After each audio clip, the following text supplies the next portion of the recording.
అందరికీ వరలక్ష్మి వ్రత శుభాకాంక్షలు. నేటి మంచి మాటని చూద్దాం. పూజలు చేసేప్పుడు భగవంతుడు లేదా అమ్మవారు చూస్తున్నారు అని చెప్పి బాగా నమ్ముతూ ఉంటాం.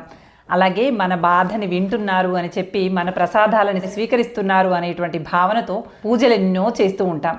అయితే పూజలు చేసేప్పుడు ఏ విధంగా అయితే భగవంతుడు చూస్తున్నాడు అనేటువంటి భావనతో ఉంటామో, అదేవిధంగా తప్పులు చేస్తున్నప్పుడు కూడా భగవంతుడు చూస్తున్నాడు అనేటువంటి భావన కనుక ఉందనుకోండి, అసలు తప్పులు చెయ్యాలని అనిపించదు. ఇతరులకు హాని చేయాలనిపించిన క్షణం, ఇతరుల మనసుని బాధ పెట్టాలనిపించినటువంటి క్షణం, తప్పు చెయ్యాలి అనేటువంటి తలంపు వచ్చినటువంటి తక్షణమే భగవంతుడు ఉన్నాడు, చూస్తున్నాడు అని ఎవరైతే గట్టిగా విశ్వసించి పని చేయకుండా ఆపేస్తారో అలాంటి వాళ్ళంటే భగవంతుడికి చాలా ఇష్టమట. కేవలం పూజలలో మాత్రమే తనని ఆరాధిస్తూ, అప్పుడు మాత్రమే భగవంతుడు తనని చూస్తున్నాడు అని చెప్పి నమ్ముతూ, మిగతా సమయాలలో తమ మనసుకు నచ్చినటువంటి పనులు చేసుకుంటూ వెళ్ళిపోతే అలాంటి వాళ్ళకి భగవత్ ఆశీర్వాదం పెద్ద